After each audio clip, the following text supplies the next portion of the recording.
بسم اللہ الرحمن الرحیم۔ آج اپنے شیڈول کے مطابق پہلی نشست باغ فدق کے حوالے سے، جس کا موضوع باغ فدق کا قرآنی فیصلہ شیعہ سنی تفاسیر کی روشنی میں، اس کے حوالے سے میں کچھ معروضات عرض کروں گا۔ سب سے پہلے یہ جان لیجئے باغ فدق کیا تھا۔ باغ فدق مدینہ المنورہ میں خیبر کے قریب موجود ایک گاؤں تھا، اور اس کے قریب بنو قریظہ اور بنو نذیر کی کچھ بستیاں تھیں، اور یہ جو یہودیوں کا علاقہ تھا فدق کا اور خیبر کے قریب بنو قریظہ اور بنو نذیر کے، انہوں نے نبی علیہ الصلوۃ والسلام کے سامنے گھٹنے ٹیک دیے، معافی مانگ لی، عرض کی یا رسول اللہ ہم آپ سے جنگ کرنے کی استطاعت اور طاقت نہیں رکھتے، اور رحمت کائنات صلی اللہ علیہ وسلم نے ارادہ فرمایا کہ انہیں یہاں سے نکال دیا جائے۔ انہوں نے عرض کی یا رسول اللہ آپ ہمیں ہماری زمین سے نہ نکال لیں، ہم اس زمین میں کھیتی باڑی کریں گے، اس کھیتی باڑی سے جو مال حاصل ہوگا اس کا آدھا آپ کو دیا کریں گے، اور آدھا اگر آپ اجازت فرمائیں تو ہم رکھ لیا کریں گے۔ رحمت کائنات صلی اللہ علیہ وسلم نے اس بات کو ایگری کر دیا۔ یہ بات یاد رکھیے کہ جب کسی علاقے پر مسلمان فتح حاصل کر لیں، جنگ کریں، کافر قتل ہو جائے اور علاقہ فتح ہو جائے، وہاں سے حاصل ہونے والا مال مال غنیمت کہلاتا ہے۔ جبکہ ایسا علاقہ جہاں پر جنگ نہ ہو، بغیر جنگ کے جو علاقہ فتح کیا جائے اور بغیر جنگ کے جو علاقہ حاصل ہو جائے، مسلمانوں کی ملکیت میں آ جائے، مسلمانوں کے قبضے میں آ جائے، وہاں سے حاصل ہونے والا مال مال فے کہلاتا ہے۔ باغ فدق، بنو قریظہ اور بنو نذیر کی جو بستیاں تھیں، یہ مال فے کے اندر فال کرتی ہیں، ان کا مال فے میں شمار ہوتا ہے۔ اس کے بارے میں اہل سنت و جماعت کا جو عقیدہ ہے وہ قرآنی عقیدہ ہے۔ ہم بجائے کسی اپنی ذاتی تفسیر کے قرآن مجید کی آیت سے اس کی تفسیر کو ڈیفائن کرتے ہیں۔ اللہ تعالیٰ قرآن مجید میں ارشاد فرماتے ہیں، سورہ حشر کی آیت نمبر 7 ہے، فرمائے ما افاء اللہ علی رسولہ من اہل القریٰ، بستی والوں میں سے رب تعالیٰ اپنے محبوب کو جن علاقوں پر فتح دے دے، مال فے حاصل ہو جائے،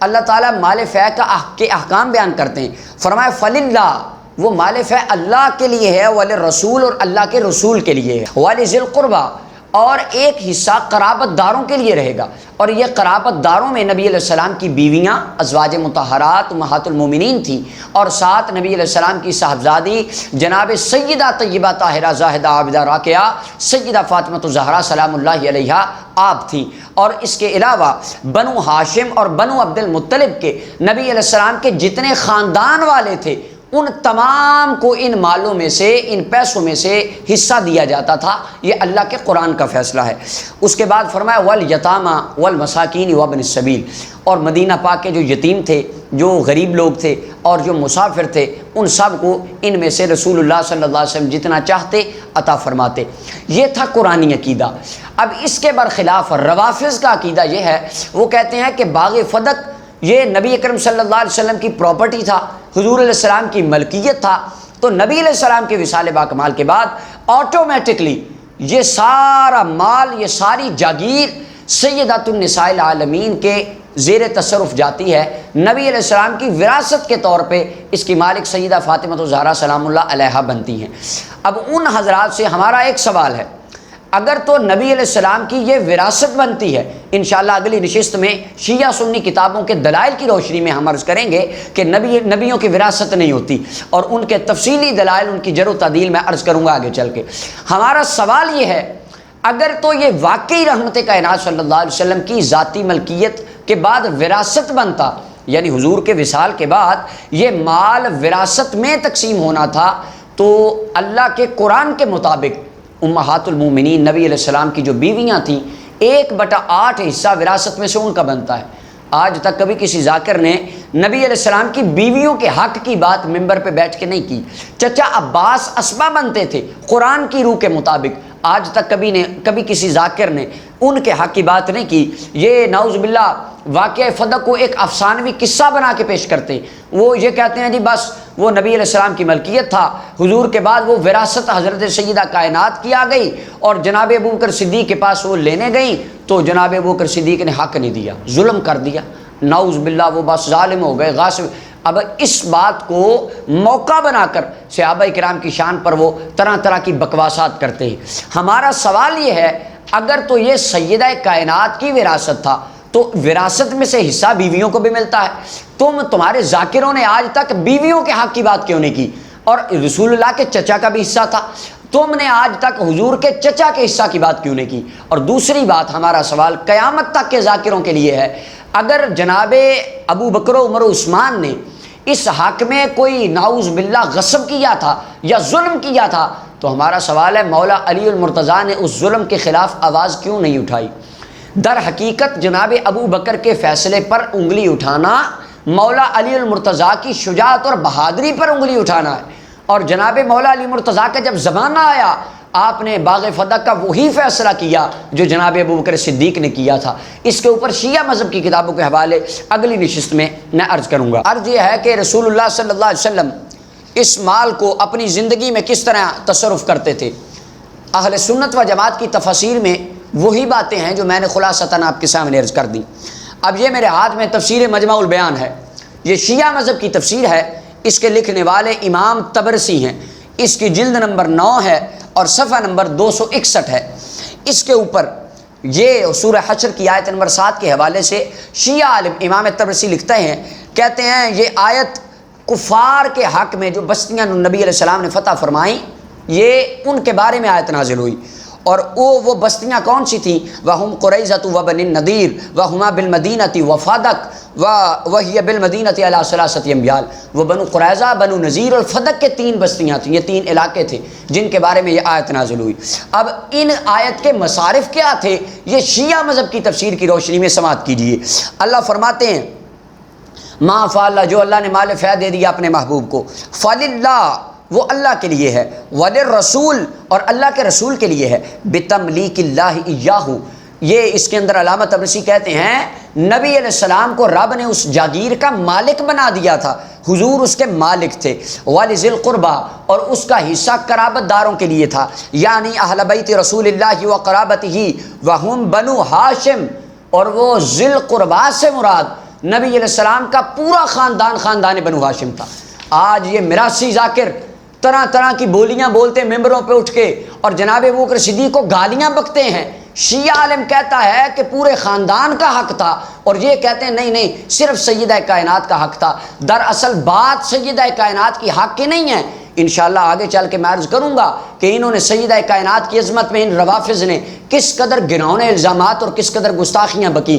دراصل سیدہ کائنات کا نام لے کر یہ صحابہ کرام کی شان میں تنقیص کرتے ہیں، اور صحابہ کرام کی ذات پر گنونے وار کرتے ہیں، نام استعمال کرتے ہیں سیدہ کائنات کا۔ صاحبو آپ اپنی عقل سے سوچو، جن کے بابا جان کو رحمت رب ذوالجلال نے خدائی کا بادشاہ بنایا ہو، کیا ان کی بیٹی سیدۃ النساء العالمین کسی کے سامنے دنیا کا مال مانگنے کے لیے جا سکتی ہیں؟ یہ صرف ان کے افسانوی قصے ہیں جو ان رافضیوں نے گھڑ رکھے ہیں۔ اب ان کا شیعہ عالم کہتا ہے کہ مال فیع صرف چند مخصوص لوگوں کا نہیں تھا، مال فیع نبی علیہ السلام کے پورے خاندان کا تھا، اور حضور پورے خاندان میں تقسیم کیا کرتے تھے۔ لہذا یہ جو دعویٰ کرتے ہیں، ان کا یہ دعویٰ ان کے اپنے عالم نے باطل کر دیا۔ اس کے بعد آگے کہتے ہیں وقیل ان مال الفیء للفقراء من قرابۃ رسول اللہ وهم بنو ہاشم و بنو المطلب، کہ جو مال فقراء میں تقسیم کیا جاتا تھا، اہل بیت اطہار میں تقسیم کیا جاتا تھا، وہ بنو ہاشم اور بنو عبد المطلب نبی علیہ السلام کے پورے کنبے اور قبیلے کو تقسیم کیا جاتا تھا، یہ شیعہ عالم کہتا ہے۔ اب نبی علیہ السلام کے وصال باکمال کے بعد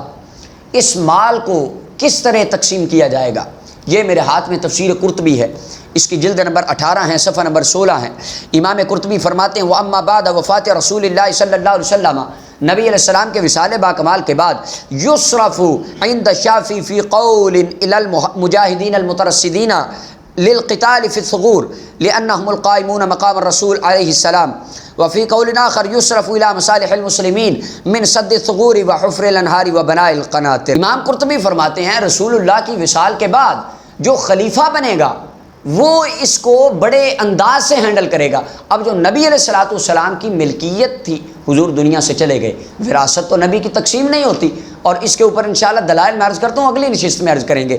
اب جو وراثت تقسیم نہیں ہوتی، اب جو حصہ نبی علیہ السلام کا تھا حضور اپنے لیے رکھتے تھے وہ حصہ کدھر خرچ کیا جائے گا؟ اس پر ہمارے اہل سنت کے علماء فرماتے ہیں انبیاء کرام کا وہ حصہ خلیفہ وقت نہیں لے گا، بلکہ وہ حصہ بھی مسلمانوں کے مصلحت کے کاموں میں خرچ کیا جائے گا۔ جناب ابوبکر صدیق رضی اللہ تعالیٰ عنہ اس حصے سے کنویں کھدواتے، نہریں بنواتے، اور مدینہ پاک کے جو مصلحت کے کام ہوتے، ترقی کے کام ہوتے، معاشرے کے ترقیاتی کاموں میں ان پیسوں کو لگایا جاتا تھا، اور ان پیسوں کو استعمال کرنے کا حق نبی علیہ السلام کے بعد خلیفہ وقت کو حاصل ہوتا ہے۔ اب رافضی کہتے ہیں دیکھیں جی نعوذ باللہ حضرت ابوبکر صدیق کو کیا حق تھا، ان کو کس نے حق دیا کہ نبی پاک کی وراثت میں وہ ہینڈل کریں، خود اس کے اندر تصرف کریں؟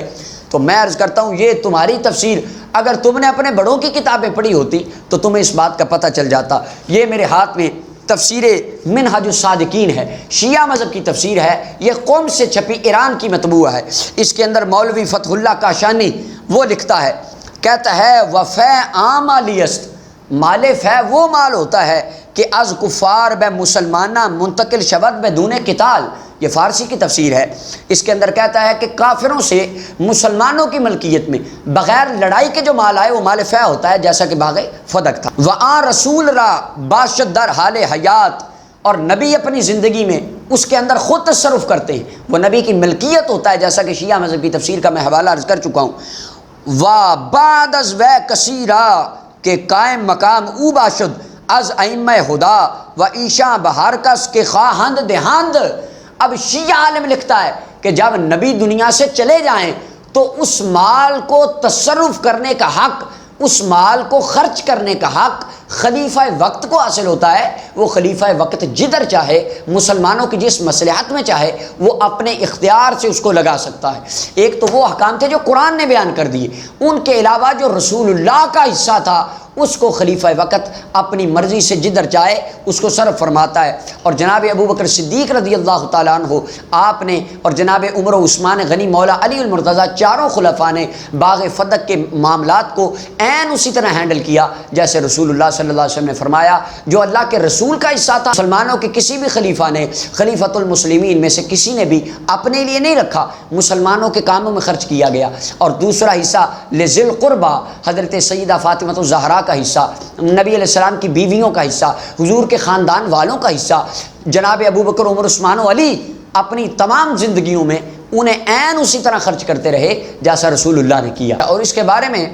اگلی بات میں عرض کروں، بعض رافضی جو نیم رافضی جن کو پتہ ہی نہیں ہوتا، جنہوں نے اپنی کتاب سونگی بھی نہیں ہوتی، وہ آ کے بس آوازوں والے 1.5 لاکھ روپیہ لے کے 2 مجلسیں پڑھنے والے، وہ کہتے ہیں باغ فدق تو مال فے تھا ہی نہیں۔ تو میں عرض کرتا ہوں یہ تمہاری کتاب اصول کافی ہے، یہ وہ اصول کافی ہے جس کے بارے میں یہ کہتے ہیں الکافی کافٍ لشیعتنا، ہمارے شیعوں کے لیے یہ صحیح بخاری کے مقابلہ کی کتاب ہے شیعہ مذہب میں۔ اس کی پہلی جلد ہے، صفحہ نمبر 543 ہے،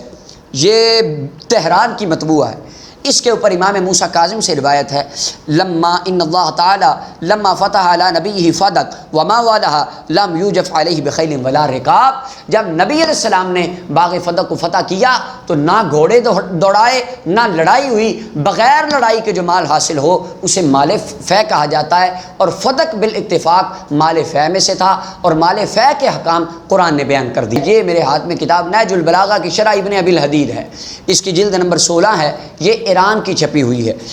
16ویں جلد کا صفحہ 216 ہے۔ اس کے اوپر شیعہ عالم لکھتا ہے،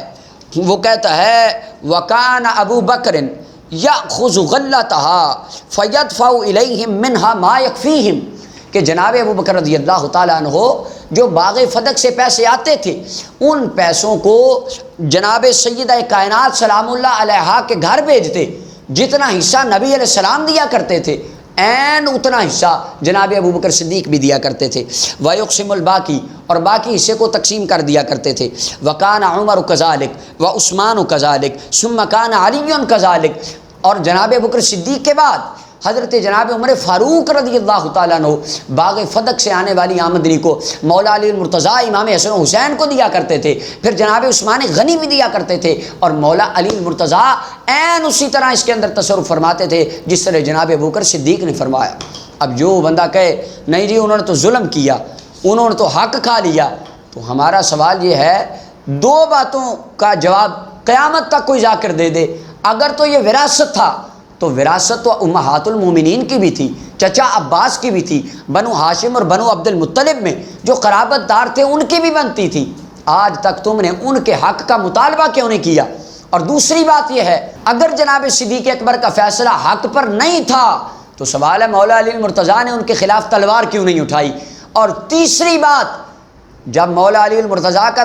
دور حکومت آیا تو آپ نے باغ فدق واپس لے کر امام حسن حسین کے نام کیوں نہ لگایا، بلکہ مولا علی المرتضیٰ نے فرمایا لوگو مجھے رب سے حیا آتی ہے کہ میں باغ فدق کے فیصلے کو بدلوں، میں وہی فیصلہ رکھوں گا جو میرے ویر ابو بکر و عمر نے فرمایا۔ انشاءاللہ اس پر تفصیلی دلائل شیعہ سنی کتابوں کی روشنی میں اگلی نشست میں عرض کروں گا۔ یہ وہ دلائل تھے، یہ وہ معاملات تھے جو رب تعالیٰ کے قرآن نے واضح طور پر مال فے کے بارے میں بیان فرمائے، اور باغ فدق مال فے تھا، اور اس کے تصرفات قرآن مجید سورہ حشر کی آیت نمبر 7 میں موجود ہیں، آپ خود بھی پڑھ سکتے ہیں۔ اور یہ تفاسیر کے حوالہ جات شیعہ سنی تفاسیر کے میں نے عرض کر دیے کہ جناب ابو بکر صدیق کا فیصلہ عین اللہ کے قرآن کے مطابق تھا، جناب عمر فاروق عثمان غنی کا فیصلہ عین قرآن کے مطابق تھا، اور جناب مولا علی المرتضیٰ نے بھی اس میں وہی تصرف جاری رکھا جو جناب ابو بکر عمر نے فرمایا تھا۔ اللہ تعالی ہمیں صحابہ کرام اہل بیت اطہار